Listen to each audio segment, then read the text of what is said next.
Letër kërkesa e nënshkruar nga një grup deputetësh socialist dhe kryetar të bashkive të jugut shqiptar për shërbim 24 orësh gjatë gjithë vitit në pikalimin kufitar të qafbotës i është dhënë dorazi kryeministrit të Greqisë Kyriakos Mitsotakis. Këtë e konfirmon deputeti Vasil Llajo, që mbante autorësinë e kësaj nisme. Ai së bashku me deputetin e zonës së Thesprotis Vasilis Jojakas kanë shfrytëzuar praninë e kryeministrit të Greqisë në një aktivitet në qytetin e Janinës për të realizuar takimin me kreun e qeverisë së Greqisë, gjatë të cilit ju dorëzua edhe kërkesa për qafbotën.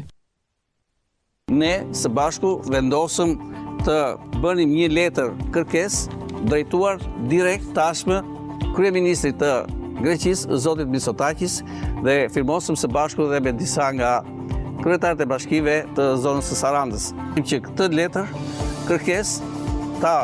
gjënin mundësinë dhe mënyrën për ta vendosur mbi tavolinën e kryeministrit të Greqisë. Realizuam një takim me kryeministrin e Greqisë ku i paraqita këtë letër dhe i shpreha shkurt, sepse në letër përmbajnë më gjatë kërkesat tona për funksionimin e doganës së qafbotës për palën shqiptare apo mavromati për palën greke, të rikthehet funksioni 24 orësh, ashtu siç është edhe funksioni i doganës së Kakavisë. Llajo tregon se së bashku me autoritetet vendore nga të dy anët e kufirit kanë qenë reagues ndaj anomalive të krijuara verën e kaluar në anën greke të pikalimit kufitar të qafbotës. Në vend të riparoheshin defektet, përtej verës u reduktuan oraret e shërbimit dhe u vështirësua kalimi i njerëzve dhe mallrave, çka e bëri deputetin Llajo që të shtoi dhe zyrtarizoi përpjekjet për zgjidhje të qëndrueshme. Patëm dhe mbështetjen e deputetit të Partisë Demokracia e Re të Igumenisës, që është partia në pushtet, me zotin Jojakas, dhe së bashku krijuam një grup dhe vajtëm në doganën e Mavromatit, pala greke pra të qafbotës, për të ngritur shqetësimin. Mbas muajit tetor, aty kur ne prisnim të jepej një zgjidhje në përmirësim jo vetëm të funksionit, por mbi të gjitha oraret e funksionimit të saj, dhe të kthehej mundësisht në një shërbim 24 orësh. Nuk ndodhi kjo, po përkundrazi, u reduktuan oraret e punës, u vështirësuan kalimet e njerëzve dhe kjo bëri që unë të rikthehem dhe një herë kësaj situate.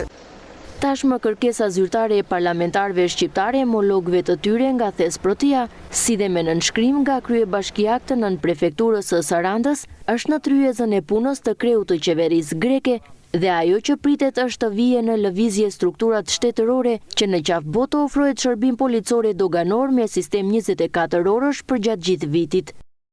Shpresoj që mbasi të lexoj kërkesën tonë të ketë edhe veprimet e nevojshme zyrtare, që kjo pikë doganore të rikthehet në funksion 24 orësh për të mirën e të dy krave, sepse lëvizja e lirë e njerëzve, e mallit, e turistave, autobusave, të gjitha këto do gjallërojnë dhe rigjallërojnë jetën dhe aktivitetet e të dy kravet e kufirit. E pritshme është që qafbota nga ana shqiptare dhe Mavromati nga ana greke të nisë të funksionojnë 24 orë pa ndërprerje dhe në 12 muajt e vitit, duke i dhënë shpejtësi dhe korrektësi njëherësh